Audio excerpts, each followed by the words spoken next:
જય સ્વામિનારાયણ. સ્વાગત છે અમારી ચેનલ શ્રી સ્વામિનારાયણ હરિમાં. આજે આપણે આવી ગયા છીએ દર્શન કરવા માટે પ્રસાદીનું શ્રી કાલવાણી ધામ, જે કેશોદથી 9 કિલોમીટર દૂર છે. જો શ્રી સ્વામિનારાયણ મંદિર કાલવાણી, આપણે એન્ટ્રી લઈએ કાલવાણી મંદિરમાં. એ પ્રસાદીની જગ્યા છે. શ્રી સ્વામિનારાયણ ભગવાન અહીંયા 1858માં અહીંયા સંવત 1858માં પધારેલા. ત્યારે આ જગ્યા પર મહારાજે સભા કરી હતી. બહુ પવિત્ર સ્થળ છે કાલવાણી.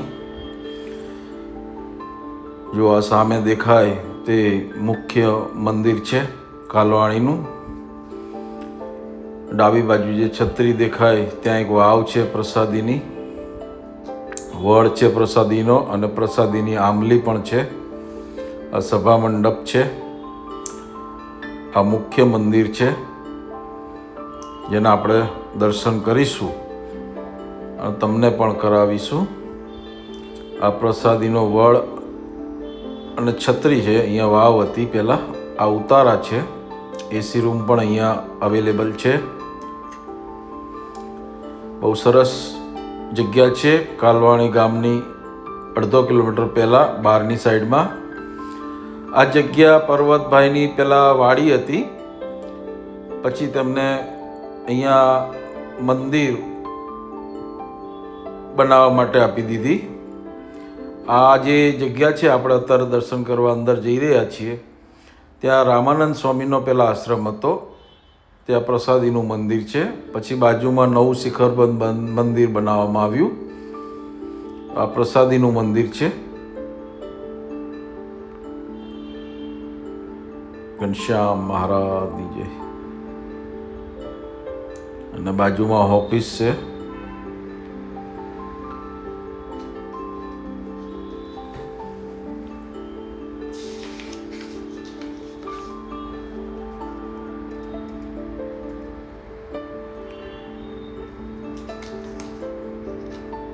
જો આ પ્રસાદીની આંબલી અને એની બાજુમાં વાવ છે પ્રસાદીની. 500 પરમહંસ સંતોને મહારાજે જ્યારે કાલવાણીમાં દીક્ષા આપી ત્યારે આ વાવમાં 500 પરમહંસ સંતોએ સ્નાન કરેલું તે આ પવિત્ર જગ્યા છે. આ આંબલી છે મહારાજ વખતની પ્રસાદીની, અને આ પ્રસાદીની વાવ છે. 500 પરમહંસોએ અહીંયા સ્નાન કરેલું છે. તે ખૂબ જ પ્રસાદીની જગ્યા છે.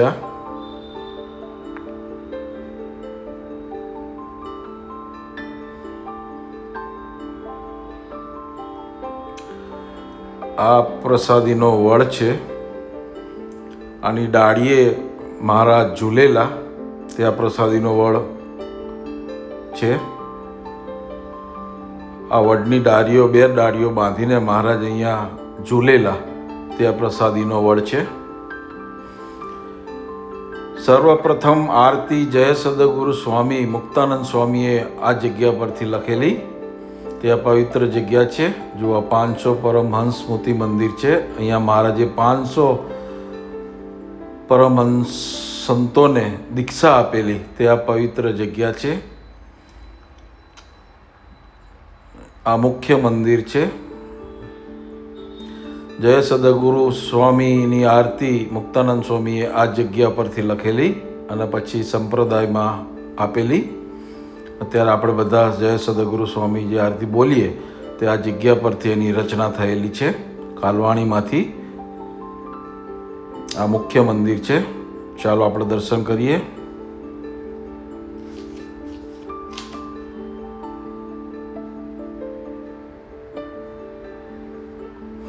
મહારાજે અહીંયા સમાધિ પ્રકરણ પણ કરેલું. તે પણ આ પવિત્ર જગ્યા છે. જો આ મુખ્ય મંદિર છે કાલવાણી ધામ. બહુ સરસ જગ્યા છે. પર્વતભાઈની વાડી હતી. એવો ઘનશ્યામ મહારાજની જે સરસ દર્શન થઈ રહ્યા છે ઘનશ્યામ મહારાજના.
ચાલો આપણે હવે જઈએ 500 પરમહંસ સ્મૃતિ મંદિર. આ પવિત્ર જગ્યા ઉપર મહારાજે 500 સંતોને એક સાથે દીક્ષા આપેલી અને આગળ બતાવી તે વાવમાં બધા સંતોએ સ્નાન કરેલું. તે આ પવિત્ર જગ્યા છે. જો આ 500 પરમહંસ સ્મૃતિ મંદિર છે, કાલવાણી ધામ, કેશોદની બાજુમાં 9 કિલોમીટર સોમનાથ હાઈવે ઉપર આવેલું છે. જો આ 500 પરમહંસના સ્ટેચ્યુ અહીંયા મૂકવામાં આવેલા છે. દરેક સંતના નામ સાથે અહીંયા લખેલું છે. આખું આ સ્મૃતિ મંદિર બનાવેલું છે. ખૂબ જ સરસ બનાવેલું છે સ્મૃતિ મંદિર. દર્શન કરવા જેવા છે. 500 પરમહંસની સ્ટેચ્યુ આબેહૂબ અહીંયા બનાવીને એક્ઝિબિશનમાં મૂકવામાં આવેલા છે. નામ સાથે લખેલું છે. બધા જ સંતો 500 પરમહંસોની મૂર્તિઓ આ મ્યુઝિયમમાં મૂકવામાં આવેલી છે. જો મંજુકેશાનંદ સ્વામી, પરમહંસ મંજુકેશાનંદ સ્વામી છે. બધા મોટા મોટા સંતો, નંદ સંતોની મૂર્તિઓ અહીંયા મૂકવામાં આવેલી છે, જે દર્શન કરવા યોગ્ય છે. નિત્યાનંદ સ્વામી છે, પ્રેમાનંદ સ્વામી છે. પાછળ નાની નાની મૂર્તિ પર પણ બધા સંતોના નામ લખેલા છે. જે 500 સંતોએ અહીંયા દીક્ષા લીધી આ જગ્યા પર કાલવાણી ધામમાં, તે બધા જ સંતોની મૂર્તિ આ મ્યુઝિયમમાં મૂકવામાં આવેલી છે દર્શન માટે. ખૂબ જ પવિત્ર જગ્યા છે કાલવાણી ધામ.